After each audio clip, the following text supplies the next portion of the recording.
लगता है कर्मों में जिनके दाग है, मौत का डर उनको लगता है कर्मों में जिनके दाग है। बाबा साहब के विचार पढ़ते हैं हमारे तो खून में ही आग है। बाबा साहब के विचार पढ़ते हैं हमारे तो खून में ही आग है। लेखणीच्या जोरावर लढा देणारा एक महायोद्धा, उपेक्षितांच्या जीवनामध्ये अस्मितेची ज्योत पेटवणारा प्रकाश सूर्य, स्वतःच्या अलौकिक विद्वत्तेचा वापर समाजहितासाठी करणारा, अस्पृश्यता मिटवण्यासाठी चंदनापरीस आपला जीव झिजवणारा, आपल्या देश बांधवांच्या उन्नतीसाठी अहोरात्र झटणारा, समतेसाठी सत्याग्रह करणारा महामानव म्हणजे डॉक्टर बाबासाहेब आंबेडकर।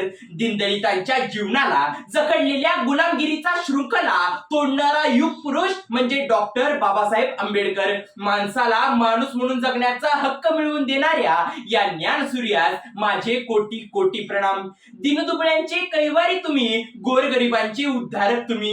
दीनदुबळ्यांचे कैवारी तुम्ही, गोरगरिबांचे उद्धारक तुम्ही। बाबासाहेब तुमच्यामुळेच सर्वांना जगण्याची मिळाली हमी। बाबासाहेब तुमच्यामुळेच सर्वांना जगण्याची मिळाली हमी। बाबासाहेब सांगायचे, ज्याला दुःखातून सुटका पाहिजे असेल त्याला लढावे लागेल, आणि ज्याला लढायचे असेल त्याला अगोदर शिकावे लागेल, कारण ज्ञानाशिवाय लढलात तर पराभव निश्चित आहे। बाबासाहेबांनी अंधश्रद्धा व थोतांडाचा कडाडून विरोध केला। ते नेहमी म्हणत, आकाशातील ग्रह तारेच जर माझे भविष्य ठरवत असतील तर माझ्या मनगटाचा व माझ्या मेंदूचा काय उपयोग। चटके देणाऱ्या वास्तवाला न जुमानता कष्टाचे घाव घालून बोथट झालेल्या जगण्याला नवी उभारी द्यायची असते, हे बाबासाहेबांनी शिकवलं। बाबासाहेब म्हणायचे, पुस्तक वाचल्याने माणसाचे मस्तक सुधारते, आणि हे सुधारलेलं मस्तक कधी कोणापुढे नतमस्तक होत नाही। सर्व घटकांचा विचार करून बाबासाहेबांनी आदर्श संविधान लिहिले,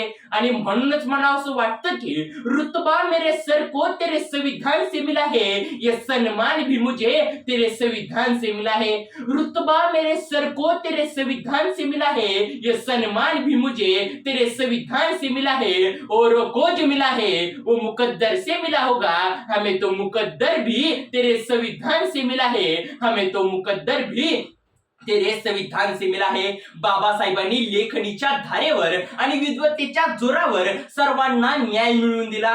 चुकीच्या निर्णयाविरुद्ध जाहीर बंड करण्याची धमक ज्यांच्यात असते त्यांच्यात स्वतःचं अस्तित्व निर्माण करण्याची देखील धमक असते। एकटं पडण्याची भीती त्यांनाच असते ज्यांना गुलाम म्हणून जगण्याची सवय असते। गुलामी एक ऐसा हथियार है जिसे इसकी आदत हो जाती है वह अपनी ताकत ही भूल जाता है। बाबासाहेबांनी समाजाला गुलामगिरीच्या मानसिकतेतून बाहेर काढलं। नींद अपनी खोकर जगाया हमको, आंसू अपने गिराकर हंसाया हमको। नींद अपनी खोकर जगाया हमको, आंसू अपने गिराकर हंसाया हमको। कभी मत भूलना इस महान इंसान को, जमाना कहता है बाबा साहेब आंबेडकर जिनको, जमाना कहता है बाबा साहेब आंबेडकर जिनको। 20 मार्च 1927 रोजी महाड येथे 14 तळे सत्याग्रह करून सर्वांना पाणी खुले करून दिले। 2 मार्च 1930 रोजी नाशिक येथे काळराम मंदिर सत्याग्रह करून सर्वांना मंदिर प्रवेश मिळवून दिला। 24 फेब्रुवारी 1949 रोजी हिंदू कोड बिलाद्वारे मुलींना मुलांबरोबरचा वारसा हक्क मिळवून दिला।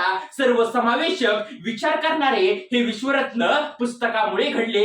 विषयाची सांगता करत असताना एवढंच म्हणेन, अवघे आयुष्य सारे घडविले पुस्तकाने, अर्पून ज्ञान मोती मडविले पुस्तकाने। अनिष्ट चाली रूढींच्या जखडात देश होता, इतिहास वाचताना रडविले पुस्तकाने। दिला हक्क जगण्याचा माणूस म्हणून ज्याने, ऐसे हे विश्वरत्न जडविले पुस्तकाने, ऐसे हे विश्वरत्न जडविले पुस्तकाने। बाबासाहेबांचे विचार आपण पुढे घेऊन जाऊया एवढाच माफक आशावाद। मनपूर्वक धन्यवाद।